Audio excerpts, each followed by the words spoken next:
Winter of 1944, in the small village of Castelnuovo, nestled in the frost-covered hills of Emilia-Romagna, Italy, the world of Giulia Moretti, 32 years old, had shrunk to the damp stone walls of a cellar beneath her neighbor's farmhouse. Outside, an eerie silence had replaced the thunderous roar of German artillery retreating northward. For 22 years, since she was a child of 10 sitting in her classroom, she had been taught to anticipate this moment with absolute terror. The arrival of the Allies, Mussolini's propaganda, hammered into the minds of every Italian through radios crackling in village squares, posters plastered on crumbling walls, and newsreels flickering in darkened cinemas, had been devastatingly explicit. The Americans were criminals and gangsters. The British were colonial oppressors without mercy. But there was one enemy about whom the fascists spoke with a particular brand of visceral disgust, a contempt so deep it seemed to reach into the soul of every Italian woman: the Brazilians. A mixed-race army, the radio announcer had declared, his voice dripping with condescension and revulsion. Savages from the jungle, incapable of discipline or civilization, driven by primitive instincts that no European could comprehend. They will not bring liberation to your villages, the voice had warned. They will bring dishonor, destruction, and desecration. A poster that Giulia had seen nailed to the wall of the town hall showed a grotesque caricature of a dark-skinned soldier with exaggerated animalistic features dragging a blonde Italian woman by her hair. The caption beneath it read in bold letters, "Questo è ciò che il nemico vuole per le vostre donne." This is what the enemy wants for your women. That image had burned itself into Giulia's mind, a nightmare she could not escape even in sleep.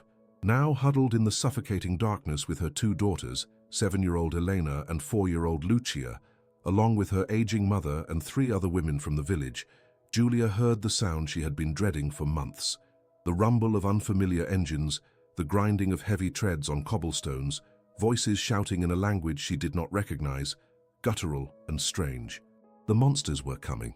She pulled her daughters closer, wrapping her arms around their trembling bodies, whispering a prayer under her breath, preparing herself for the unspeakable horrors that her mind had been conditioned to expect. The propaganda had been relentless. For 2 decades it had shaped every thought, every fear, every assumption about the world beyond Italy's borders. The fascist regime had constructed an entire worldview built on racial hierarchies, on the supposed superiority of the Italian people, and on the supposed degeneracy of those who did not fit into their narrow definition of civilization. The Brazilians, with their racially integrated army, their mixture of European, African, and indigenous blood, represented everything that fascism despised and feared. They were the living embodiment of the chaos that would result, the propaganda had insisted, if racial purity was not maintained. And now they were here, at the door of the cellar, and Giulia could only think of her daughters, of what might happen to them, of how she had failed to protect them. The heavy wooden door at the top of the stone stairs shook with the force of a boot kicking it open. Light flooded down into the cellar, blinding after hours of darkness. Giulia closed her eyes, bracing herself for the violence, the screaming, the brutality that the posters and the radio broadcasts had promised would come. She heard footsteps descending the stairs, slow and deliberate. She heard a voice calling out in that strange language, and then another voice, this one attempting Italian, broken and hesitant, but unmistakably trying to communicate something. When Giulia finally dared to open her eyes, she saw a sight that did not match the nightmare she had been expecting. Standing at the bottom of the stairs, silhouetted against the harsh daylight streaming through the open door above, was a soldier. He was young, perhaps no more than 23 or 24 years old, his face covered in dust and exhaustion so profound it seemed to weigh down his entire body. His uniform was worn and stained, his rifle slung over his shoulder, the barrel pointing downward at the ground, and his skin was dark, the color of rich earth, a shade that Giulia had only seen in photographs of distant colonies, in images carefully selected to reinforce the message of European superiority. But this soldier did not look like a monster. He did not advance with violence or aggression. He simply stood there, his eyes scanning the huddled group of women and children in the cellar, and his expression was not one of lust or savagery. It was pity. He looked at them with a sadness that Giulia could not comprehend, a weariness that went beyond physical exhaustion. He turned his head and called up the stairs in that musical, flowing language, and another soldier appeared, this one older, perhaps in his 30s, with lighter skin and a weathered face that spoke of years of hardship. This second soldier spoke in halting, heavily accented Italian, stumbling over the words but managing to convey a simple message: Noi Brasile, non pericolo, voi fam, we Brazil, not danger, you hungry. Julia stared at them, her mind struggling to process what she was hearing, what she was seeing. This could not be real. This could not be the truth. Everything she had been taught, everything she had believed for 22 years, was colliding with the reality standing before her. The younger soldier, the one with dark skin, slowly crouched down and reached into a pack at his side. Julia flinched, expecting a weapon, but instead he pulled out a bar of chocolate wrapped in silver foil and a small can of meat. He placed them carefully on the stone floor in front of the group, then took a deliberate step backward, giving them space, giving them the choice to accept or refuse. Julia looked at the food, then at the soldier's face, a human face. A face that should not exist according to everything the posters and the broadcasts had told her. A face that belonged not to a demon, but to a young man, tired and far from home, offering what little he had to people who had been taught to hate and fear him. Her daughter Lucia, too young to understand the weight of propaganda, too innocent to carry the burden of learned prejudice, reached out tentatively toward the chocolate bar. Julia's first instinct was to pull her back, to protect her, but she hesitated. What was she protecting her from? From kindness, from humanity. The soldier watched Lucia's small hand reach for the chocolate, and he smiled. It was a sad, gentle smile, the smile of someone who had seen too much suffering and wanted desperately to ease it in whatever small way he could. Lucia picked up the chocolate and looked up at her mother, her eyes wide with wonder. Julia nodded, unable to speak, unable to reconcile the fear in her heart with the reality unfolding before her. The soldier said something in Portuguese, a soft phrase that sounded like a blessing or a reassurance, and then he and his companion turned and climbed back up the stairs, leaving the cellar door open, leaving them free. For a long moment, no one in the cellar moved. They sat in stunned silence, staring at the open door, at the food on the floor, at each other. Julia's mother, who had lived through the First World War and had absorbed every word of fascist doctrine for 2 decades, whispered in a voice filled with confusion and disbelief, "What just happened?" Julia did not have an answer. She only knew that something fundamental had shifted, that a crack had appeared in the foundation of everything she had believed. This was not the beginning of a nightmare. It was the beginning of an awakening. Over the following days, as the Brazilian Expeditionary Force established a temporary encampment in the village square of Castelnuovo, Julia watched from the window of her small stone house, her mind a battlefield of conflicting thoughts and emotions. She watched as the soldiers, a mix of men with skin ranging from pale white to deep brown, moved through the village, not as conquerors, but as liberators who seemed genuinely concerned for the well-being of the civilians they encountered. She saw them working to repair a damaged well that the retreating Germans had sabotaged, hauling buckets of water and stone with the same camaraderie that she had only seen among brothers. She saw a sergeant, a man with skin as dark as the soldier who had found them in the cellar, spend over an hour carefully fixing the broken wheel of a little girl's wooden doll, his large, scarred hands working with a delicacy that seemed impossible. She saw young soldiers, some barely out of adolescence, sitting on the edge of the fountain in the square, staring at photographs of their families, their faces etched with homesickness and longing. One of them, a boy who could not have been more than 19, wept quietly as he looked at a picture of his mother, and Julia felt something twist in her chest. These were not the savages of the propaganda. These were sons, brothers, fathers, young men who had been torn from their homes and sent across an ocean to fight in a war that was not of their making. The propaganda had told her that they would be without discipline, that their racially mixed composition would make them chaotic and dangerous. But what she saw was the opposite. She saw white soldiers and black soldiers working side by side, sharing rations, laughing at jokes she could not understand, treating each other with a respect and equality that was completely foreign to the rigid hierarchies she had known under fascism. In Mussolini's Italy, there had been a clear order: Italians at the top, other Europeans below, and everyone else at the bottom. But these Brazilians did not seem to operate according to such divisions. They were simply men, united by a common purpose, bound by a shared humanity.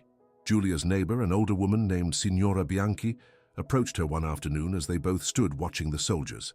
"I do not understand," Signora Bianchi said, her voice barely above a whisper. "They said these men would be animals. They said we should hide, that we should fear them above all others.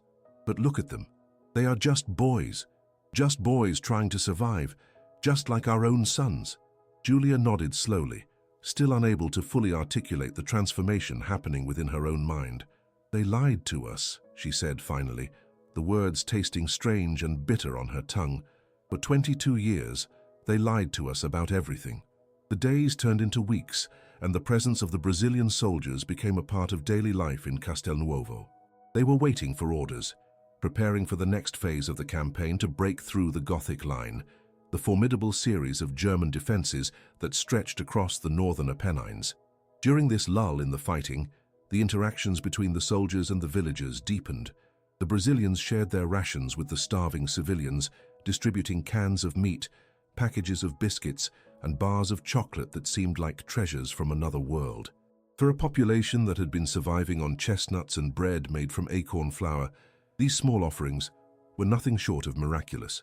Giulia's daughters, Elena and Lucia, lost their fear of the soldiers almost immediately. Children, unburdened by the weight of ideology, could see through to the truth more easily than adults. They began to play in the square, and the soldiers, delighted by their innocence, would toss them pieces of candy or carve small wooden toys for them during their breaks.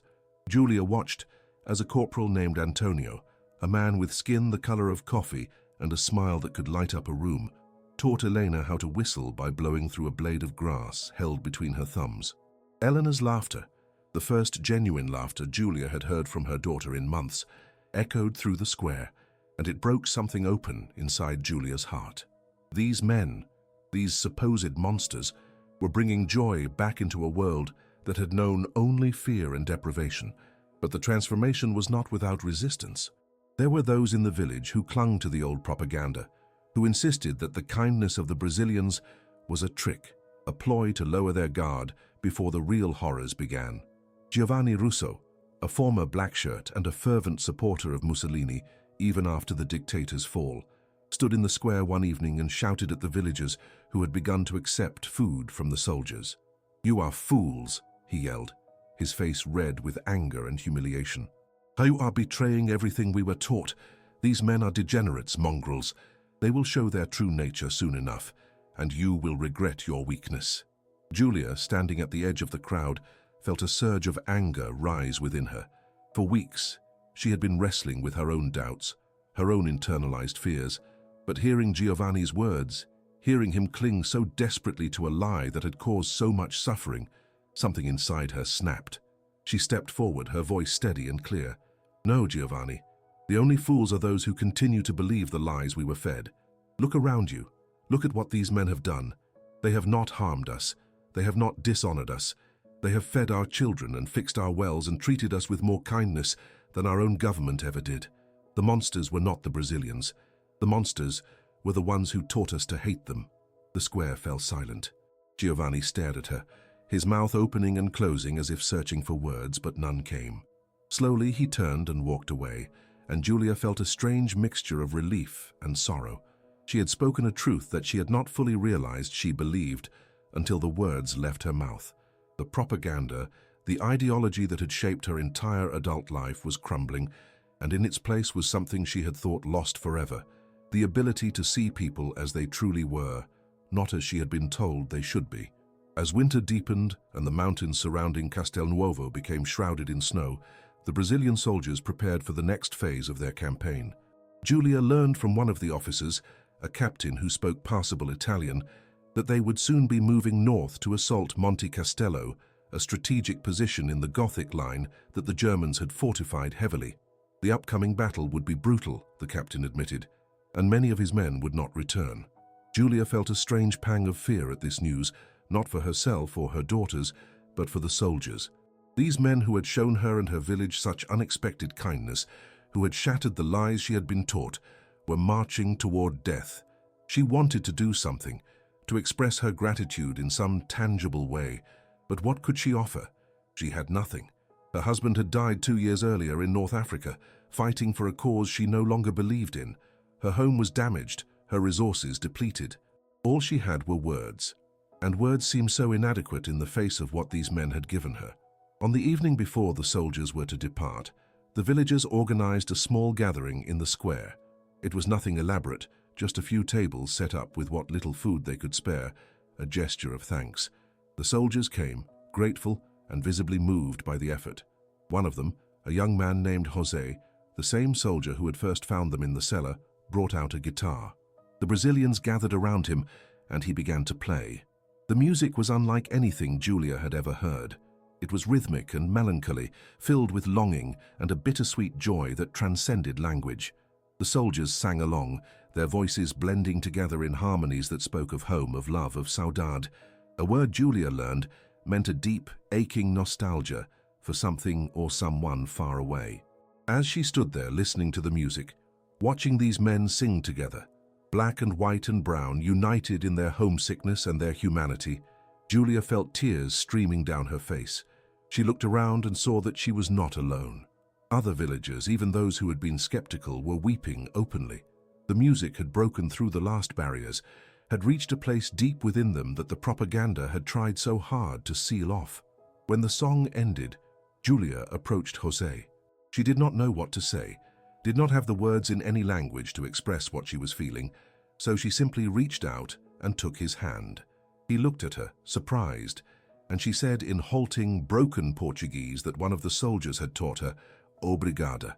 Você nos deu esperança." Thank you. You gave us hope. José's eyes filled with tears, and he squeezed her hand gently. "Nós somos apenas pessoas," he said softly. "We are just people." And in that moment, Julia understood. That was the lesson. That was the truth that the propaganda had tried so desperately to hide.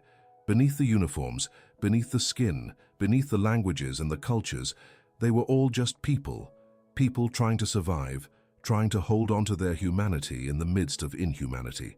The next morning, as the Brazilian soldiers packed up their equipment and prepared to march north toward Monte Castelo, the villagers gathered to see them off.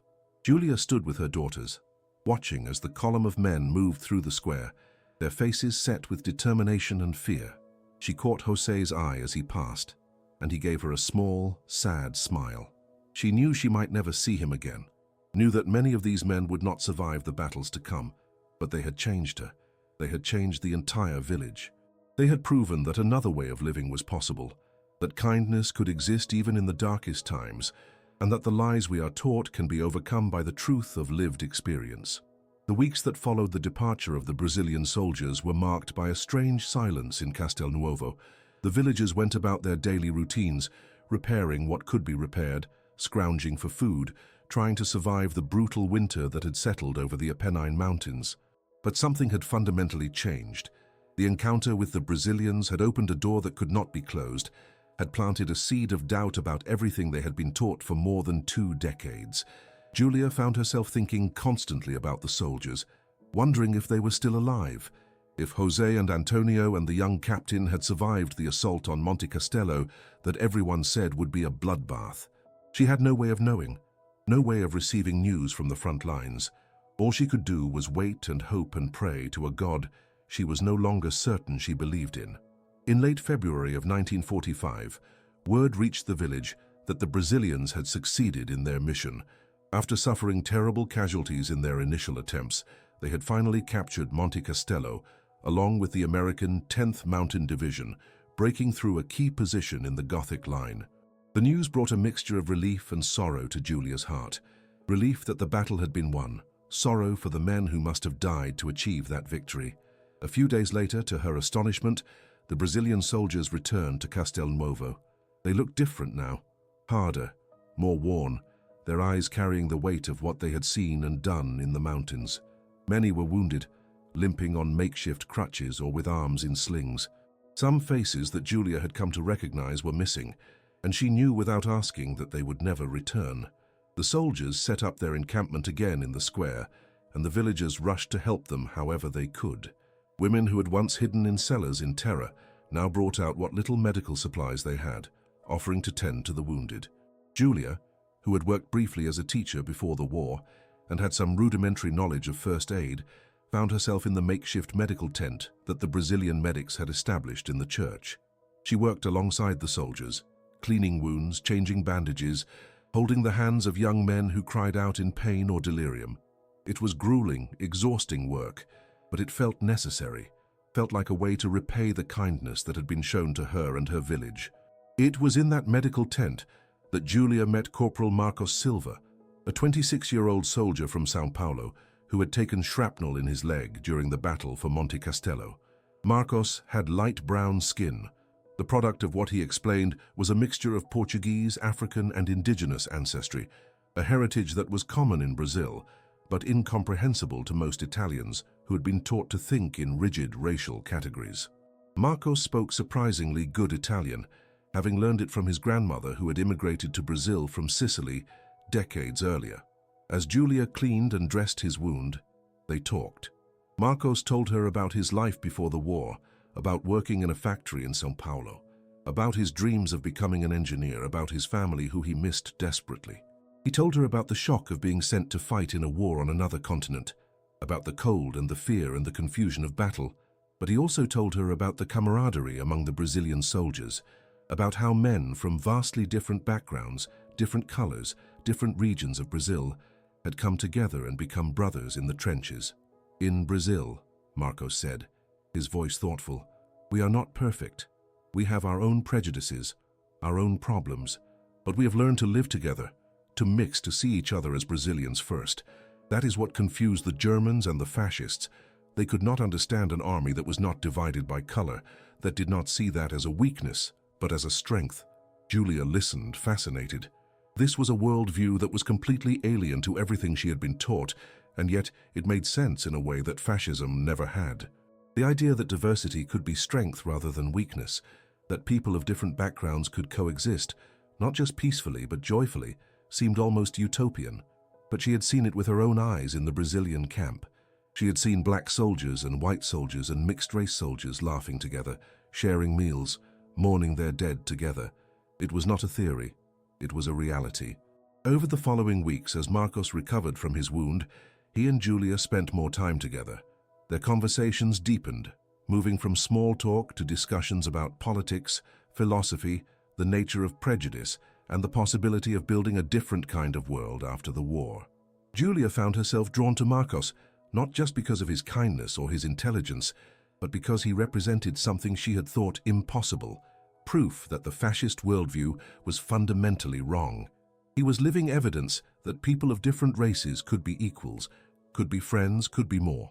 She did not fully understand what she was feeling at first, this mixture of gratitude and admiration and something deeper, something that frightened her with its intensity. But as the days passed and the spring thaw began to melt the snow from the mountains, Julia realized that she was falling in love with Marcos Silva. It was a realization that filled her with both joy and terror. Joy because she had thought herself incapable of such feelings after the death of her husband.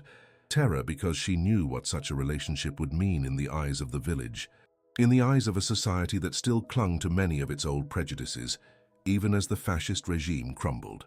She struggled with these feelings, tried to push them away, but found herself unable to do so. Marcos, for his part, seemed to feel the same. He sought her out whenever his duties allowed, brought small gifts for her daughters, spoke to her with a tenderness that made her heart ache. One evening, as they sat together on the steps of the church watching the sunset paint the mountains gold and purple, Marcos turned to her and said quietly, "Julia, I know this is complicated. I know that I am a soldier, that I will have to leave when the war moves forward. I know that I am not what your society would consider an appropriate match, but I have to tell you that I have come to care for you deeply, more deeply than I thought possible. You have shown me such kindness, such humanity, and you have helped me remember why I am fighting this war, not for territory or politics, but for the possibility of a world where people like us can be together without fear." Julia felt tears welling up in her eyes. She reached out and took his hand, her fingers intertwining with his, and she said, "I care for you too, Marcos, more than I can say, and I am tired of being afraid. I am tired of letting the lies I was taught dictate how I live my life. If this war has taught me anything, it is that life is too short and too precious to waste on hate or fear." They sat together in silence, holding hands, and for that moment, the war and the prejudice and the uncertainty of the future faded away. There was only the two of them, two people who had found each other in the midst of chaos, who had chosen connection over division, love over hate. But their relationship did not remain a secret for long. In a small village like Castelnuovo, nothing stayed hidden. Giovanni Russo, the former blackshirt who had never accepted the transformation of the village's attitude toward the Brazilians, saw Julia and Marcos together one afternoon and erupted in fury. He confronted Julia in the square, shouting accusations and insults, calling her a traitor to her race, a disgrace to the memory of her husband, a whore who had betrayed everything that Italy stood for. The confrontation drew a crowd, and Julia felt her face burning with shame and anger. But before she could respond, another voice cut through the noise. It was Signora Bianchi, the elderly woman who had stood with Julia weeks earlier, watching the soldiers. She stepped forward, her face set with determination, and said in a loud, clear voice, "Giovanni, you are a relic of a dead ideology. You cling to hate because it is all you have left. But the rest of us have learned the truth. These men, these Brazilian soldiers, have shown us more decency and humanity than Mussolini ever did. Julia has done nothing wrong. She has chosen love over fear, and that is the bravest thing any of us can do." Other villagers murmured their agreement, and Giovanni, realizing he was outnumbered, retreated, muttering curses under his breath. Julia felt a wave of gratitude wash over her, not just for Signora Bianchi's defense, but for the fact that the village had changed, they had learned, they had grown. The propaganda had lost its power. As the spring of 1945 progressed, the war moved into its final phase. The Brazilian soldiers, along with their American and Allied counterparts, launched the spring offensive that would finally break the back of the German resistance in Italy. Julia watched as Marcos and the other soldiers prepared to march north again, this time toward the cities of Montese and Collecchio, where fierce battles awaited them. The night before they left, Marcos came to Julia's small house. Her daughters were asleep, and her mother had tactfully retreated to give them privacy. They sat together by the fire, not speaking much, just savoring the presence of each other, knowing that this might be the last time they would be together. "I will come back," Marcos said finally, his voice firm, but his eyes betraying his fear. "I promise you, Julia, I will survive this war and I will come back for you, and if you will have me, I will take you and your daughters to Brazil, and we will build a life together, a life free from all this hate and division." Julia felt tears streaming down her face. She wanted to believe him, wanted to cling to that promise, but she had learned the hard way that war made promises it could not keep. "I will wait for you," she said softly. "However long it takes, I will wait. But Marcos, you must know that even if you do not come back, even if the worst happens, you have already changed my life. You have given me hope. You have shown me that another way of living is possible, and I will carry that with me for the rest of my days." They held each other through the night, two souls finding solace in the midst of a world torn apart by violence and ideology. When dawn came, Marcos kissed her goodbye, touched the faces of her sleeping daughters with a tenderness that broke Julia's heart, and walked out into the grey morning light. She stood at the door, watching until he disappeared from view, and then she allowed herself to weep. The battles that followed were among the bloodiest of the Italian campaign. The assault on Montese was particularly brutal, with the Brazilian division taking heavy casualties as they fought to dislodge the entrenched German forces. Julia, waiting in Castelnuovo, received only scattered reports, rumors passed along by refugees and soldiers rotating through the village. She heard that the Brazilians had taken Montese, that they had pushed forward to Collecchio, that they had captured thousands of German soldiers, including entire divisions, but she heard nothing about Marcos, nothing about whether he was alive or dead, wounded or whole. The uncertainty was torture, but there was nothing she could do but wait and pray and try to keep her daughters fed and safe. In late April, word reached the village that the war in Italy was ending. The German forces were collapsing, surrendering en masse. On the 29th of April, the villagers heard the incredible news. The Brazilian soldiers had captured over 14,000 Axis troops in a single engagement, including an entire intact German division. The war was effectively over.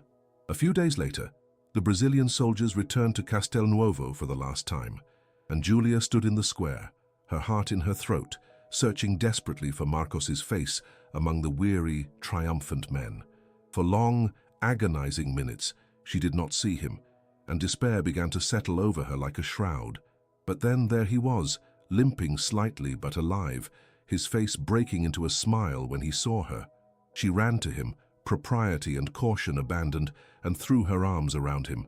He held her tightly, and she could feel him trembling, whether from exhaustion or emotion she did not know. "I told you I would come back," he whispered into her hair. "I told you." They stood there, holding each other, while the village celebrated around them, and Julia knew that her life had been irrevocably transformed. The woman who had hidden in a cellar expecting monsters was gone. In her place was someone stronger, someone who had learned that the most powerful force in the world was not hate or propaganda or ideology, but the simple, stubborn insistence on seeing the humanity in others. The war had taken so much from her, from all of them, but it had also given her this, the knowledge that love and compassion could survive even the darkest times, and that the lies we are taught can be overcome by the truth of lived experience. If you found this story moving, if it has made you reflect on the power of compassion to dismantle prejudice, I invite you to share your thoughts in the comments below. Have you ever had an experience that challenged beliefs you held deeply? Have you witnessed kindness in unexpected places? This is a story that deserves to be shared, a lesson from history that resonates powerfully in our current times of division and misinformation. Please consider subscribing to this channel to support more content that explores the deeply human stories behind historical events, stories that remind us of our shared humanity. And tell me, what moment in this story affected you the most? Was it the first encounter in the cellar, or the confrontation in the square, or something else entirely? I'd love to hear your perspective. The summer of 1945 arrived in Castelnuovo with a warmth and brightness that felt almost surreal after the years of darkness and cold. The war in Europe had ended. Hitler was dead. Mussolini had been executed by partisans, and the occupation was over. The Brazilian soldiers remained in the region for a few more months as part of the Allied occupation forces, helping to restore order and infrastructure before they would eventually be recalled to Brazil. For Julia, these months were a strange interlude, a time suspended between the nightmare of the past and the uncertain future. She and Marcos spent as much time together as his duties allowed, and she watched as her daughters, Eleanor and Lucia, grew to adore him. He taught them Portuguese words, told them stories about Brazil, a land of jungle and beaches and carnival, things that sounded like fairy tales to children who had only known the harsh mountains of Emilia-Romagna. He was gentle and patient with them, and Julia saw in him the father they had lost, the stability and kindness that war had stolen from their lives. But beneath the surface of this temporary happiness, Julia grappled with profound questions about her identity and her future. The world she had known was gone, destroyed not just by military defeat, but by the revelation of the lies upon which it had been built. The propaganda that had shaped her entire understanding of race, of hierarchy, of civilization itself, had been exposed as a grotesque fabrication. She had been taught that people like Marcos, people of mixed racial heritage, were inferior, degenerate, incapable of the virtues that defined humanity. Yet Marcos and his fellow soldiers had demonstrated courage, compassion, discipline, and a moral clarity that put her own society to shame. They had fought a war against fascism, while simultaneously embodying the values that fascism claimed to uphold, but never did: honor, loyalty, and genuine care for one's fellow human beings. The cognitive dissonance was staggering, and Julia spent long nights lying awake, trying to make sense of how she had been so thoroughly deceived, and more importantly, how many millions of others had been deceived alongside her. She thought often about the mechanics of propaganda, about how it worked not through explicit lies, but through the manipulation of fear, through the constant reinforcement of in-group versus out-group identities, through the dehumanization of the other.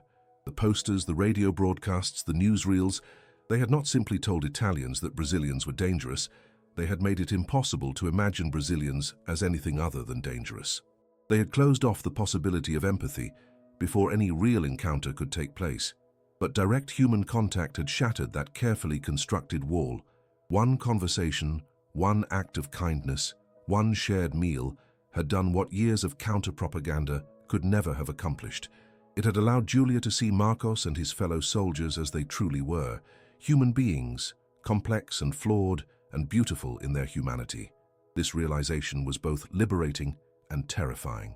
If she had been so wrong about this, what else had she been wrong about? What other lies had she internalized? How much of her identity was built on foundations of sand? As the weeks passed, Julia began to hear stories from other villages in the region, stories that echoed her own experience. Women throughout Tuscany and Emilia-Romagna spoke of their encounters with the Brazilian soldiers, of how they had expected monsters and found men of extraordinary kindness. The term that kept appearing in these stories was buona gente, good people.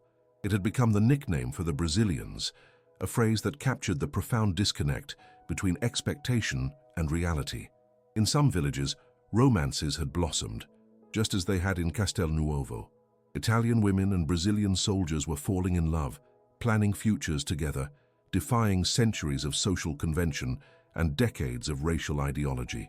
These relationships were met with varying degrees of acceptance. Some communities, having learned the lesson of the propaganda's falseness, embraced them. Others, still clinging to old prejudices, rejected them with hostility and violence. Julia heard a story from a nearby town about a woman named Beatrice who had fallen in love with a black Brazilian corporal named Antonio. When she announced her intention to marry him and return to Brazil, her own brother had attacked Antonio with a knife, calling him a contaminator of Italian blood. Antonio had survived the attack, but the incident had sent shockwaves through the region. It was a reminder that while many had learned and changed, others remained trapped in the old ways of thinking, unable or unwilling to let go of the hate that had defined their worldview. Julia felt a deep kinship with women like Beatrice, felt that they were all part of something larger than themselves, a quiet revolution happening in the ruins of fascism. They were choosing love over ideology, humanity over hierarchy, and in doing so, they were helping to build a different kind of world. In June of 1945, Marcos received his orders. The Brazilian Expeditionary Force was being recalled to Brazil. The soldiers would be going home. He came to Julia with the news, his face a mixture of joy at the prospect of seeing his family again and profound sadness at the thought of leaving her. "Come with me," he said, taking her hands in his. "Marry me, Julia. Bring Elena and Lucia and come to Brazil. I know it will be difficult, I know it will mean leaving everything you know, but I promise you, I will build a life for us. We will be happy. You will be free from all of this, from the judgment, from the memories of the war. In Brazil, no one will care about the color of my skin or the fact that you are Italian. We will just be a family." Julia felt her heart breaking and mending at the same time.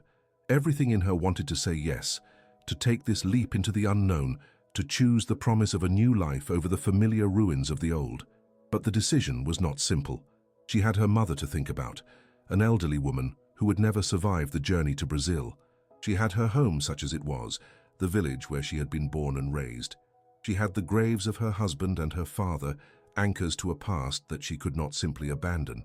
And she had her daughters to consider. What would it mean for them to grow up in a foreign country, speaking a foreign language, cut off from their heritage? She asked Marcos for time to think, and he gave it to her, though she could see the fear in his eyes, the fear that time would lead to doubt, and doubt to refusal. Julia spent sleepless nights weighing her options, talking to her mother, talking to Signora Bianchi, talking to other women who faced similar choices. Her mother, to her surprise, encouraged her to go. "You have a chance at happiness, Julia," her mother said, her voice trembling with emotion. "Do not let me be the reason you refuse it. I have lived my life. You deserve to live yours. Go to Brazil. Build a new life. Write to me and tell me about it, and I will die happy knowing that you escaped this place of ghosts and lies." Signora Bianchi was equally supportive. "The old world is gone," she said. "We must build a new one, and sometimes that means making painful choices. Your daughters will grow up in a world where they are not taught to hate. That alone is worth the sacrifice of leaving." But in the end, Julia could not do it. The ties to her home, to her mother, to the land itself, were too strong. She loved Marcos deeply, more deeply than she had thought possible, but she could not uproot her entire existence and transplant it to another continent. She told him her decision one evening as they sat by the river, and she saw his heart break in his eyes. "I understand," he said quietly, though his voice was thick with pain. "I do not agree, but I understand. You have roots here, responsibilities. I cannot ask you to abandon them." They held each other and wept, mourning the future they would not have, the life they had imagined but would never live. But even in the midst of that grief, there was something profound and beautiful. Their love, though it would not result in a shared life, had been real and transformative. It had changed both of them irreversibly. Julia had learned that she was capable of defying the ideology that had imprisoned her mind for so long. Marcos had learned that even in the midst of war and hatred, genuine connection was possible. In early August, the Brazilian soldiers prepared to leave. The villagers of Castelnuovo organized a farewell celebration, a modest affair with music and what little food they could spare. The soldiers sang their sambas and modas de viola, and the villagers, many of whom had come to genuinely care for these men, sang Italian folk songs in return. There was laughter and tears, embraces and promises to write, though everyone knew that most of those promises would not be kept. The distance was too great, the world too chaotic, the likelihood of maintaining contact too small. Julia stood with her daughters, watching as Marcos prepared to board the truck that would take him and his unit to the port where they would embark for Brazil. He came to her one last time, knelt down to embrace Elena and Lucia, whispering something in Portuguese that made them giggle even as tears streamed down their faces. Then he stood and looked at Julia, and for a long moment they simply stared at each other, memorizing every detail, trying to hold on to something that was already slipping away. "You changed my life," Julia said, her voice breaking. "You showed me that everything I believed was a lie, and you gave me the courage to see the truth. I will never forget you, Marcos Silva. Never." He reached out and touched her face gently, wiping away her tears with his thumb. "And you changed mine," he said. "You showed me that even after witnessing the worst that humanity can do, there are still people capable of growth, of learning, of choosing compassion over hate. You give me hope for the future, Julia. You and women like you, who had the courage to unlearn the lies, you are the reason we fought this war." He kissed her forehead, a gesture of infinite tenderness, and then he turned and walked away, climbing into the truck without looking back. Julia watched as the convoy of vehicles rolled out of the village square, carrying the Brazilian soldiers away, back to their own country, back to their own lives. She stood there long after they had disappeared from view, her daughters clinging to her skirts, and she felt a profound sense of loss mixed with an equally profound sense of gratitude. The years that followed were difficult. Castelnuovo, like all of Italy, faced the monumental task of rebuilding from the ruins of war and fascism. Food remained scarce, infrastructure was destroyed, and the psychological scars of decades of dictatorship and years of conflict ran deep. Julia resumed her work as a teacher, and she made it her mission to educate the children of the village about the dangers of propaganda, about the importance of critical thinking, about the necessity of seeing the humanity in all people, regardless of their background or appearance. She told them stories about the Brazilian soldiers, about how an entire nation had been taught to fear them as monsters, only to discover that they were among the most decent and compassionate people to ever walk through their village.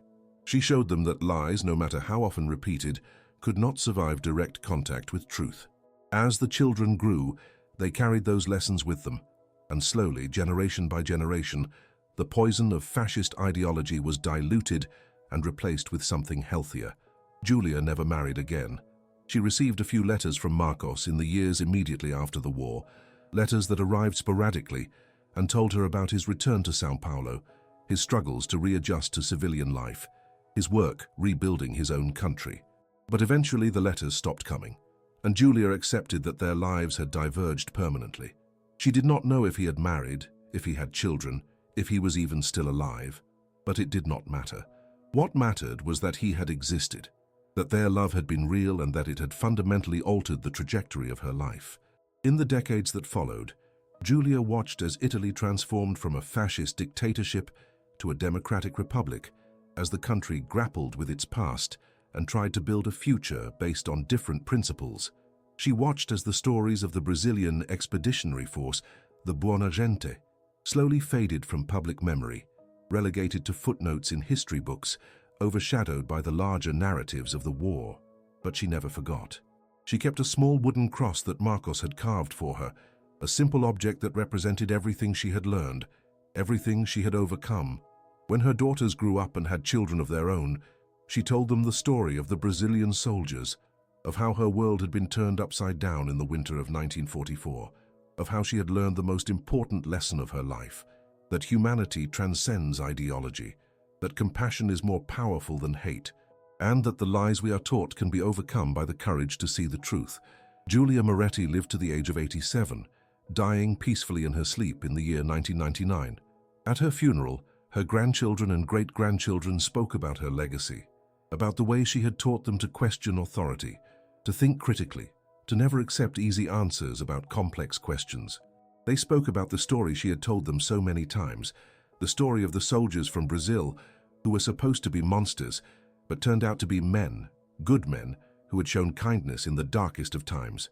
And in São Paulo, Brazil, an elderly man named Marcos Silva, who had spent his life as a successful engineer, who had married and raised children and lived a full and meaningful life, sat in his garden one evening and thought about a woman he had loved more than 50 years earlier.